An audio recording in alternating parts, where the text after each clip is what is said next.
Apparently my wife is like leaving me. I just found out on TikTok. Just because I voted for Trump.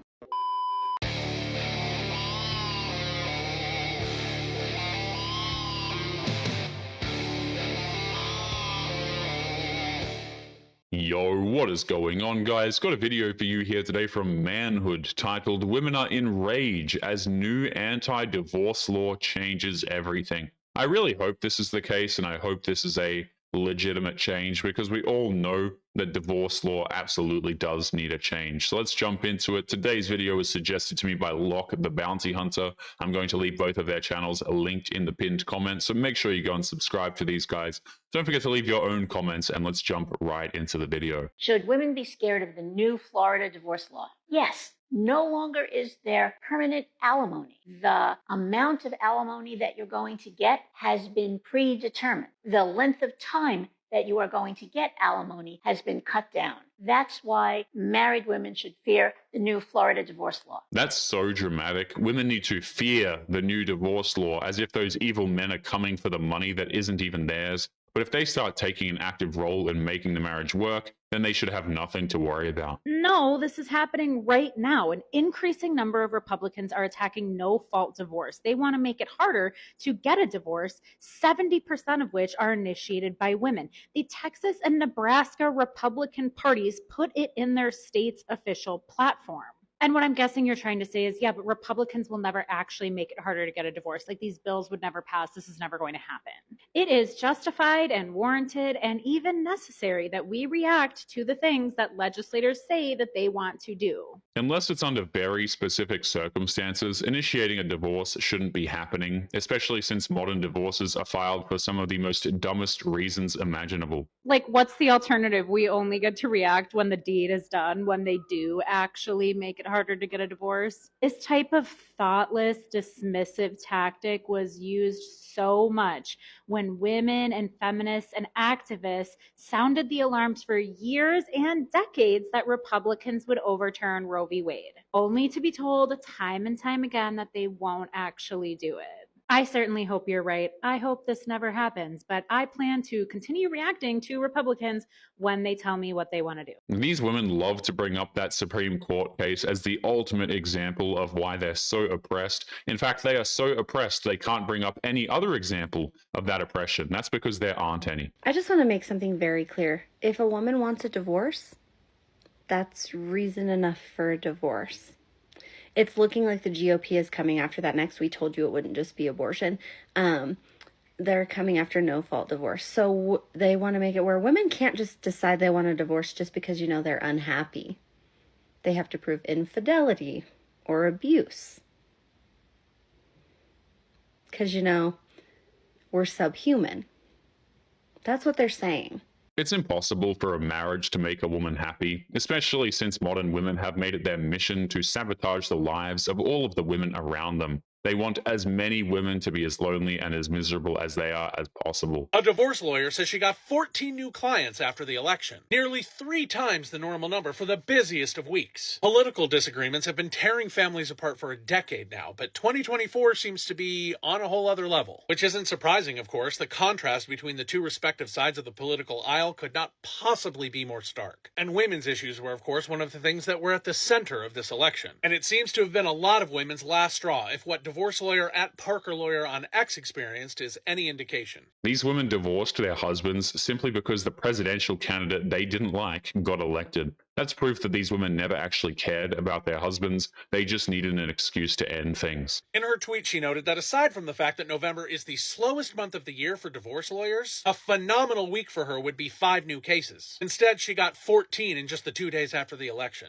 And of course, it's possible that her surge in clients was driven by men, but it's highly unlikely, as women initiate as much as 70% of divorce proceedings according to some estimates. And she's not the only legal professional who's noticed a surge. Social media is also full of posts from men saying that their wives have even already served them divorce papers since the election. It is crazy to me how we have women out here who are leaving men in marriages because of politics. That's honestly the dumbest reason to want to leave somebody. And mind you, it's always from the most tolerant and accepting people. Wow, this would change getting married significantly.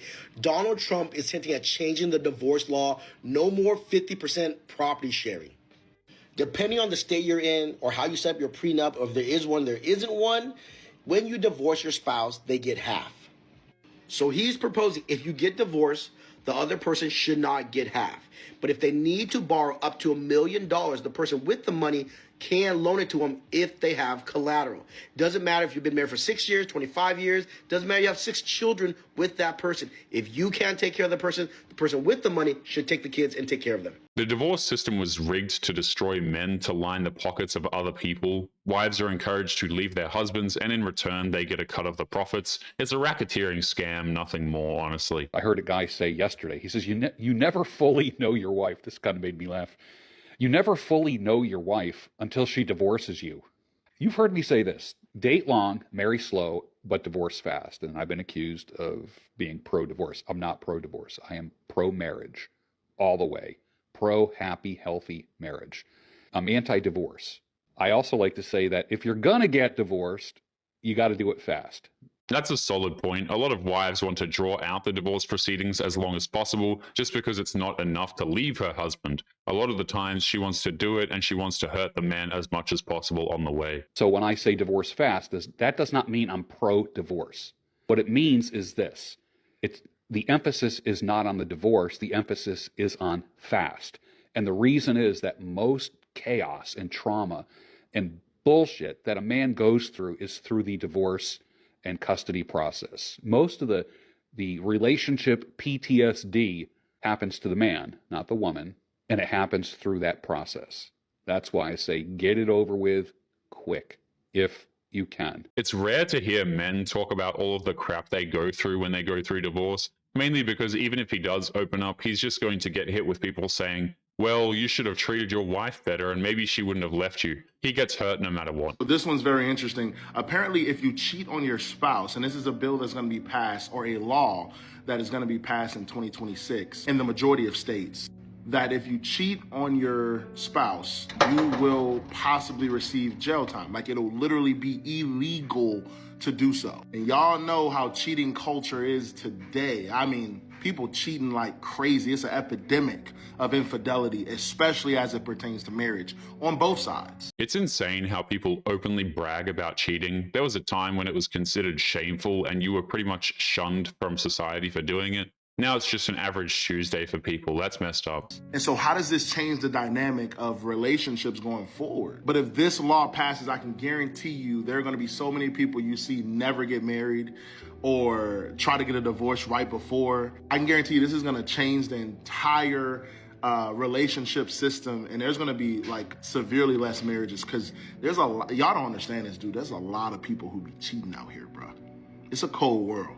And so I think it's kind of a good thing, honestly. Even if infidelity was made illegal, marriage rates are still going to plummet. Men aren't willing to risk everything they've built just to have it taken from them a few years down the road. What's the difference between how men are treated in a divorce and women are treated in a divorce? There's a bias against men receiving alimony. A lot of times, even if the man is entitled to alimony, he doesn't get alimony. The same applies to child support. I've been a divorce attorney for 20 years, and this shocks me to this day. That's because men aren't allowed to be victims. If the wife does him wrong, that means that he did something or said something that drove her to that point.